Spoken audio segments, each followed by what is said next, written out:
আসসালামু আলাইকুম। Approach academic কেয়ারে সবাইকে স্বাগতম। আমরা চালু করেছি এসএসসি ব্যাচ 2025 শিক্ষার্থীদের জন্য শর্ট কোর্স, যেখানে আমরা গণিত, ইংরেজি, বিজ্ঞান এবং হিসাব বিজ্ঞান এই 4টি কোর্স নিয়ে কাজ করা শুরু করেছি।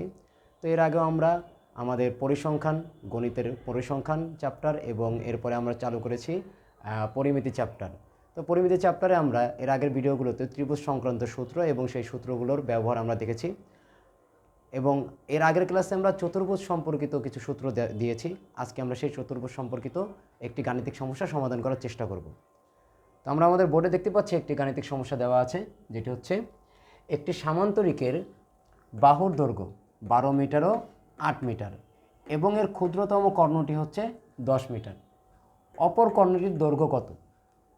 তো এই প্রশ্নটা সমাধান করার জন্য আমরা প্রথমে একটি সামান্তরিক অঙ্কন করে নিলাম, যেখানে আমাদের সামান্তরিকের বৃহত্তম বাহুটা হচ্ছে 12 মিটার এবং ক্ষুদ্রতম বাহুটা হচ্ছে 8 মিটার।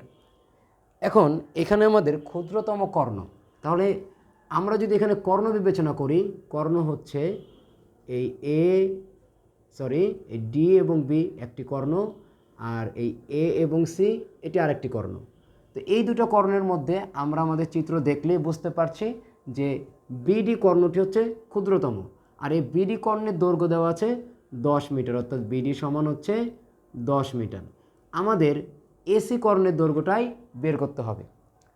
তো এই চিত্র থেকে আমরা কর্ণের দৈর্ঘ্য বের করতে পারবো না, এজন্য আমাদের চিত্রে একটু পরিবর্তন আনতে হবে। চিত্রে কী ধরনের পরিবর্তন আনবো? প্রথমে আমরা যে কাজটা করব সেটা হচ্ছে এই ডি বিন্দু থেকে বিসি এর উপরে একটি লম্ব অঙ্কন করব এবং সি থেকেও আমি একটি লম্ব অঙ্কন করব। তবে সি থেকে লম্ব অঙ্কন করার আগে আমি এবিকে ই পর্যন্ত বর্ধিত করব এবং সেই ই এর উপরে সি থেকে লম্ব অঙ্কন করব। আর এইখানে যে লম্বটা হবে সেটা হবে ডিএফ লম্ব। এখন আমরা আমাদের গাণিতিক সমস্যাটা সমাধান করার জন্য আমাদের চিত্রের যে পরিবর্তনটা আনা দরকার ছিল সেটা এনে ফেলেছি। এখন আমরা আমাদের কাজ শুরু করব। তো প্রথমে আমরা ধরে নিই যে আমাদের এই বিই এর দৈর্ঘ্য হচ্ছে এক্স। বিই এর দৈর্ঘ্য এক্স ধরে নিলাম এবং আমাদের যে ডিএফ অর্থাৎ উচ্চতা, এই উচ্চতাকে আমরা ধরে নিলাম এইচ। এখন চিত্র অনুযায়ী যদি আমরা সমাধান করা শুরু করি, তাহলে আমরা দেখি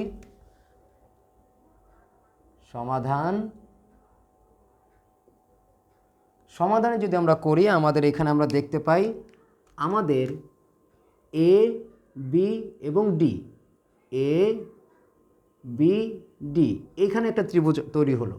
তো এবিডি ত্রিভুজের 3টি বাহুর দৈর্ঘ্যই কিন্তু আমাদের দেওয়া আছে। তাহলে এবিডি ত্রিভুজের 3টি বাহুর দৈর্ঘ্য যদি দেওয়া থাকে, তাহলে 3 বাহুর দৈর্ঘ্য থাকলে আমরা ক্ষেত্রফল নির্ণয় করতে পারি। তাহলে 3 বাহুর দৈর্ঘ্য থাকলে আমরা ক্ষেত্রফল নির্ণয় করার জন্য আমাদের প্রথমে বের করতে হবে অর্ধ পরিসীমা।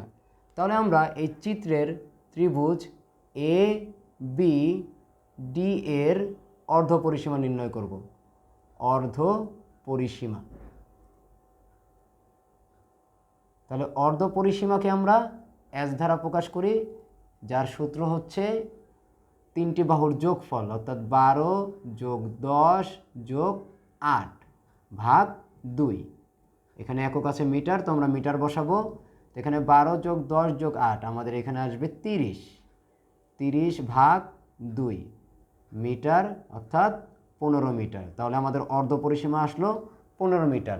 যেহেতু আমরা অর্ধ পরিসীমা পেয়ে গেলাম, এখন এই ত্রিভুজের ক্ষেত্রফল আমরা নির্ণয় করতে পারবো। তাহলে সুতরাং ত্রিভুজ এ বি ডি এর ক্ষেত্রফল, ত্রিভুজ এ বি ডি এর ক্ষেত্রফল, ক্ষেত্রফলের সূত্রটা কি? আমরা জানি যদি কোনো ত্রিভুজের 3টি বাহুর দৈর্ঘ্য দেওয়া থাকে, তাহলে আমাদের ক্ষেত্রফলের সূত্রটা হয় √/s into S minus A into S minus B into S minus C. তো এই সূত্রটা আমাদের এখানে বসবে। তাহলে আমাদের এখানে ক্ষেত্রফলের সূত্র হচ্ছে √/s মানে হচ্ছে আমাদের পরিসীমা, যার মান হচ্ছে 15, ইন্টু পরিসীমা এস মাইনাস এ 15 মাইনাস হবে 12 ইন্টু 15 মাইনাস হবে 10 ইন্টু 15 মাইনাস হবে 8। তাহলে এখন যদি আমরা এখানে মানগুলো বসাই, 15 থেকে 12 যদি আমরা মাইনাস করে থাকবে 3, 15 থেকে 10 মাইনাস করে থাকবে 5, আর 15 থেকে 8 মাইনাস করে থাকবে 7।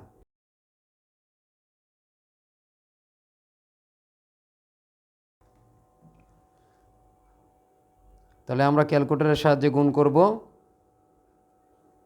তাহলে আমাদের এখানে হচ্ছে 15 গুণ 3 গুণ 5 গুণ 7।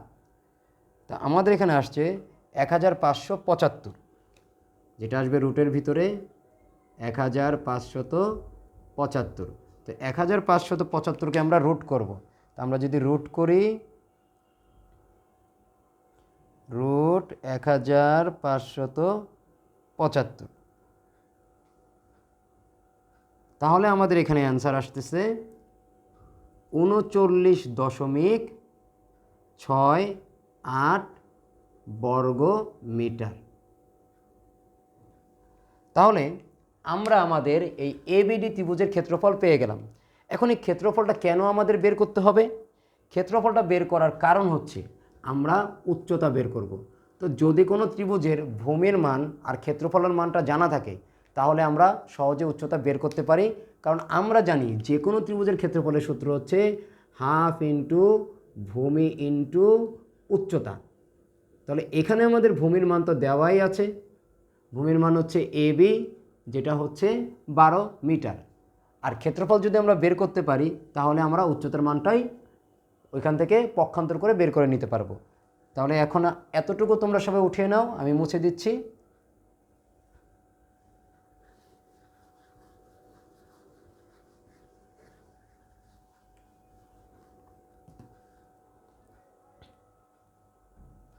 তাহলে আমরা যদি করি আবার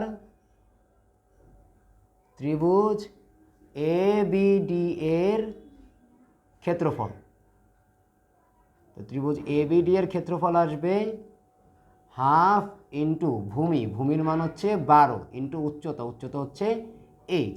তাহলে এখান থেকে আসে 6h। আবার আমরা একটু আগেই বের করলাম, আমাদের ক্ষেত্রফল ছিল 39.68 বর্গমিটার। তাহলে এইটাও যেই ত্রিভুজের ক্ষেত্রফল, এইটাও সেই একই ত্রিভুজের ক্ষেত্রফল। তাহলে আমরা লিখতে পারবো অতএব 6h ইকুয়াল 39.68, বা এখানে আমরা যদি ক্ষেত্রফলের মানটিকে আমাদের এই 6 দিয়ে ভাগ করে দেই, তাহলেই আমরা আমাদের উচ্চতাটা পেয়ে যাই। তাহলে এখান থেকে আমাদের উচ্চতা আসে কত? 39.68 ভাগ হবে 6। তার মানে এখানে উত্তর আসলো 6.61। সুতরাং এইচ হচ্ছে 6.61 মিটার। তাহলে আমরা এখানে এইচের মান পেয়ে গেলাম 6.61। এই এইচের মান অর্থাৎ এই ডিএফ এর দৈর্ঘ্য যতটুকু, সি এর দৈর্ঘ্য ততটুকু, যার ফলে আমরা এখানেও লিখতে পারবো 6.61। এখন এই জায়গাতে যদি আমরা আসি, তাহলে আমরা দেখতে পাচ্ছি এখানে আমাদের একটি ত্রিভুজ উৎপন্ন হয়েছে। যেহেতু এটা লম্ব, তার মানে এখানে ত্রিভুজ বিসিই এটা একটি সমকোণী ত্রিভুজ। এই সমকোণী ত্রিভুজের অলরেডি দুটা বাহুর মান আমরা জানি, কারণ এই যে 8 সেন্টিমিটার, এই 8 মিটার হচ্ছে এডি বাহুর মান, ওই একই মান হচ্ছে বিসি বাহুর ক্ষেত্র, কারণ এটা একটা সামান্তরিক। তো সামান্তরিকের বিপরীত বাহুদের পরস্পর সমান হয়। তো যদি এই এডি বাহুটা 8 মিটার হয়, তাহলে বিসি বাহুটাও 8 মিটার। আর আমরা উচ্চতার মান অর্থাৎ এই লম্বের মান তো বের করলাম কিছুক্ষণ আগে, 6.61 মিটার। তো এটা হবে 6.61 মিটার। তাহলে এখানে আমাদের বিসি বাহুটা অতিভুজ, সিই বাহুটা লম্ব এবং বি বাহুটা ভূমি হিসাবে কাজ করছে। তো আমাদের ভূমির মান বের করতে হবে। ভূমির মান বের করার জন্য আমরা এখানে পিথাগোরাসের উপপাদ্যের ব্যবহার করব। তো পিথাগোরাসের উপপাদ্য কোন ত্রিভুজে বসবে? ত্রিভুজ বিসিই এ।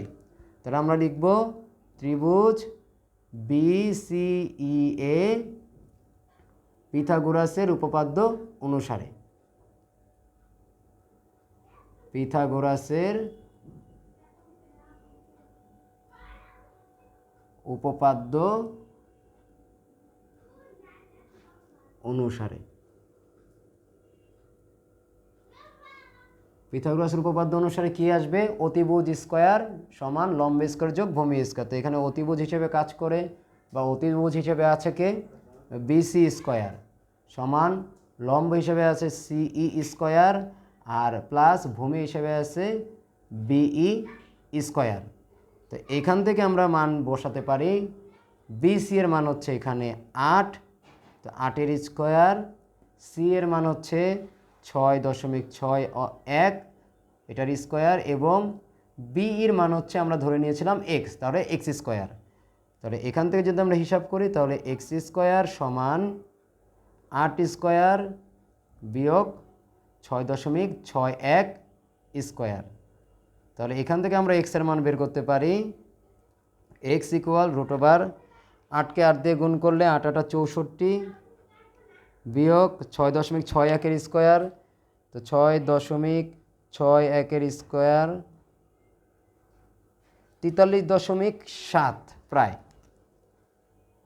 43.7।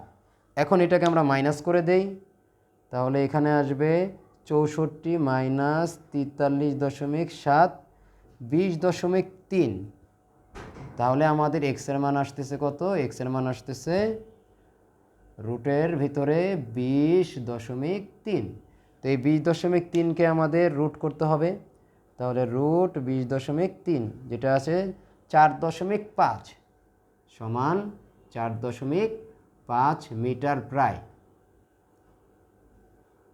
তাহলে আমরা এক্সের মান পেয়ে গেলাম কত? এক্সের মান পেয়ে গেলাম 4.5 মিটার প্রায়। এখন আমাদের যে বৃহত্তম যে কর্ণটা রয়েছে সেটার অবস্থান কোথায় আমরা দেখি, সেটা হচ্ছে AC। তাহলে এসি কর্ণটার সাথে যদি আমরা একটা সমকোণী ত্রিভুজ কল্পনা করি তাহলে আমাদের ত্রিভুজটা হয় ACE।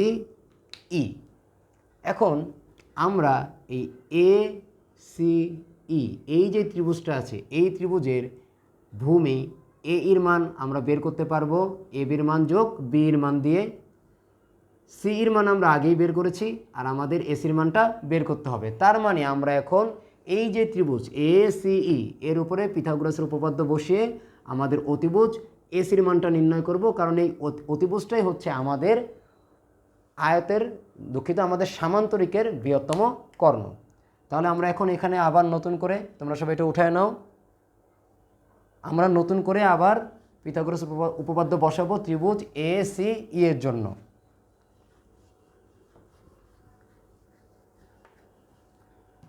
তাহলে ত্রিভুজ ACE আবার পিথাগোরাসের উপপাদ্য বসাই। ত্রিভুজ ACE পিথাগোরাসের উপপাদ্য যদি বসাই তাহলে অতিভুজ হচ্ছে AC স্কোয়ার সমান লম্ব হচ্ছে CE স্কোয়ার যোগ ভূমি হচ্ছে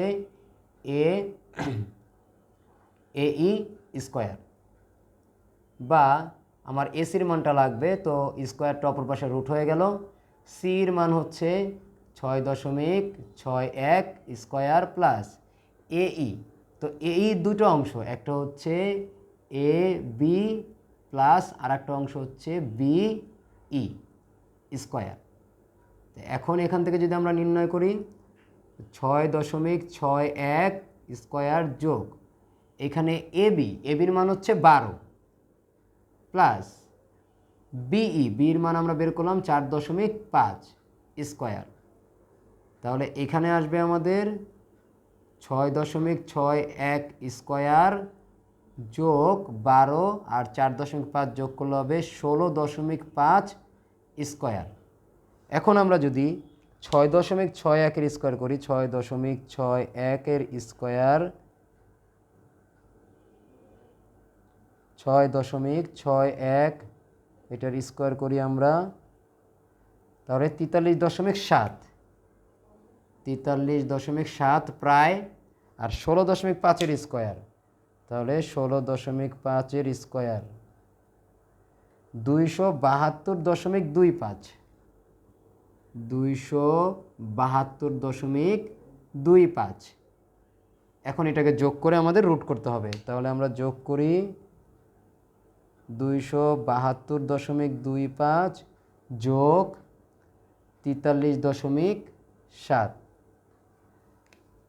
এখানে আসলো আমাদের যোগফল 315.95। 315.95। এখন আমরা এই 315.95কে রুট করে দিব, তার রুট 315.95, 17.78 মিটার। অর্থাৎ আমাদের যে এসি যে কর্ণ অর্থাৎ বৃহত্তম কর্ণ, সেই কর্ণের দৈর্ঘ্য হচ্ছে 17.78 মিটার। এই গাণিতিক সমস্যাটা আমাদের সৃজনশীলের জন্য গুরুত্বপূর্ণ, তাই সবাই চেষ্টা করবে এই গাণিতিক সমস্যাটি সমাধান করার জন্য, এবং আমাদের সূত্রগুলোকে অবশ্যই মুখস্থ রাখতে হবে। আমি বারবারও বলি, সূত্রগুলো মুখস্থ না করলে এই চ্যাপ্টারের অঙ্ক করা সম্ভব নয়। ধন্যবাদ সবাইকে।